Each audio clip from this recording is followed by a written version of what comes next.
Spiritual awakening is something to be celebrated, not feared. Awakening from the deep slumber and amnesia from this reality is no easy feat, but the work doesn't stop there. Spiritual awakenings are continuous. As we commit to our inner work, we expand our awareness and our consciousness so that we can fully embody our higher selves. In order to do this, we need to be aware of the common pitfalls that come along with awakening. In this video, I'm going to share 6 essential keys that are imperative to navigating ourselves through our spiritual awakenings so that we can fully know ourselves, heal ourselves, and evolve into our highest potential. Number 1. Connect with your inner child. The inner child resides in our subconscious and has recorded all of the traumas buried deep inside of us, hidden and forgotten by time. Through the survival mechanism of suppression, parts of us go unconscious in order for the individual to continue to function. The process to becoming whole again is done through our inner child. This is the aspect of us that wants to be seen,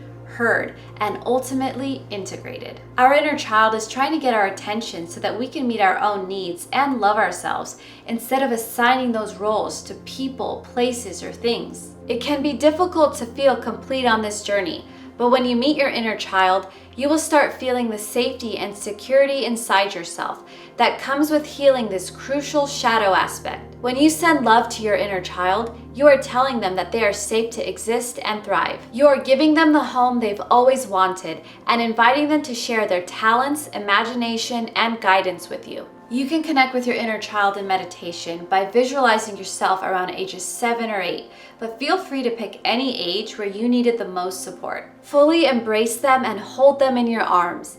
Tell them you love them and you will never leave them. Make sure to regularly check in with them, especially when you are emotionally triggered and need to process, as this is usually a sign that your inner child is stressed and needs you to look at old wounds so that you can heal them together. The goal of this work is to integrate your inner child so that they are no longer a separate aspect of yourself. Instead, they become your inner voice, ready to guide you and love you through every stage of your sacred journey. Number 2, explore shadow work. Shadow work is a term coined by psychologist Carl Jung, referring to the unconscious parts of ourselves that are usually hidden from the ego, or parts that the ego does not want to acknowledge. It is sometimes referred to as our dark side. These aspects include emotions, desires, and behaviors that some may interpret as negative. The goal of shadow work is to eventually integrate the shadow by bringing these unconscious aspects forward, to understand them, to find out the root of our triggers,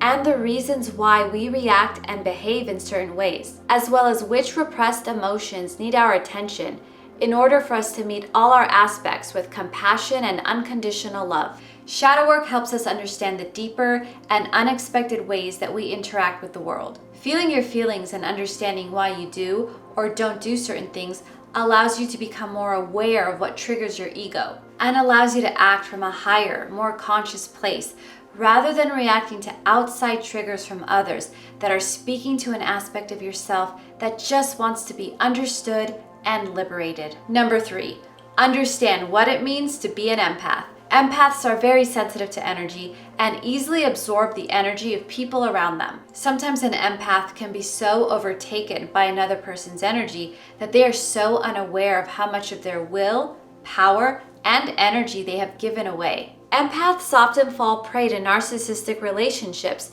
because they tend to be people pleasers who want to avoid conflict and keep the peace, allowing narcissists to violate their boundaries, exploit them, and drain their energy. Empaths feel it all, including other people's feelings and unprocessed emotions, which can mistakenly be taken on as their own. It's important to understand what it means to be an empath so that you can protect yourself from taking on and processing another's emotional wounding, and be able to differentiate what is yours to heal and what is someone else's. When we understand our own feelings and sensitivities, rather than taking on another's or the collective unconsciousness, we can relieve ourselves of extra energetic burdens that many of us have been carrying around since childhood. Remember, we're here to do our own work. We can still support other people emotionally and energetically. We just have to honor when our tanks are empty with the same care and attentiveness we give to others when our tanks are full. Number 4, learn how to set and enforce boundaries. When you personally feel violated by another, It is important to communicate this by setting a boundary and then speaking up when that boundary has been violated. Part of the journey is learning how to use your voice and express your needs. We are often taught how to express positive feelings and suppress negative feelings. It is more socially acceptable for us to keep our discomfort and suffering to ourselves and not rock the boat with our expression. Whether it be in a romantic relationship, friendship, family relationship, or career relationship, we need to start getting comfortable with setting and enforcing boundaries with people who cross them, whether it be through energy draining, manipulation, coercion, or other harmful tactics. If setting boundaries is difficult for you, then it's time for you to activate your throat chakra. You can learn to do this by watching my video called How to Activate Your Throat Chakra. Number 5, practice grounding and being in body. Paying attention to the physical realm means paying attention to your body. If you find yourself emotionally stressed and overwhelmed, your body is working overtime to keep you in place. Furthermore, environmental and physical stressors can put us in fight or flight mode and oftentimes cause us to disassociate and leave the body in order to avoid feeling pain and discomfort. In order to be more present, we need to be fully grounded into the earth and fully occupying our bodies. When we are ungrounded and out of body, life becomes chaotic and confusing, causing us to lose our sense of focus and control. Luckily, we are all able to plug right back into the earth as soon as we feel ungrounded. To learn how to ground, you can watch my video called How to Ground Yourself. The benefits of being grounded include being in touch with your physical and emotional body sensations, mental clarity, calmness and stillness, focus, self-trust, feeling safe in your body, and an overall feeling of inner peace. More importantly, grounding is how you make sure that all the self-work and healing work you do fully integrates. Number 6, beware of guru worship. Following a guru is a double-edged sword. Part of why we're here is to learn from others, but the task at hand is balancing how receptive we are to information from others while not getting sucked into belief systems, whether it's through fear or promises of heaven.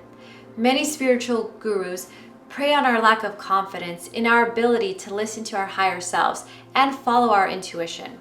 Our inner knowing is then rephrased and remarketed to ourselves by someone else claiming to know the true path to enlightenment. The key is to learn how to filter information so that we are honest with ourselves as to why we are resonating with it, rather than hang on every word that someone is claiming as the ultimate truth. For example, if you know that one of your vulnerabilities is a fear of the unknown, you may be drawn to extremely confident teachers who are always assuring you a happy ending as long as you remain passive and positive. A guru that embodies the complete opposite demeanor, where they are always warning of the next doomsday event to come, can also appeal to someone who is in fear of the future and uncertain about their place on earth. That's why discernment takes some practice and requires one to know themselves in order to develop self-trust. We have all fell for the guru trap at some point in our lives, whether it be from a religious upbringing or from our initial forays into spirituality. So how do we walk the fine line with this one? Have an open mind and be open to new information. Just don't take it as doctrine. Many gurus are looking to feed something within themselves, and anyone who claims to know the one and only true way to spirit, source, or God is somebody's lesson, but it doesn't have to be yours. When presented with new information and spiritual teachings, it's important to take what you need, but not become attached to the information or the source of that information. These 6 keys are guidelines. At the end of the day, what matters is that you honor your truth, your inner child, your boundaries, and you make the choices you need to make to consciously create a life that supports you in your power. As you continue to navigate your spiritual journey, always remember that you can transcend anything.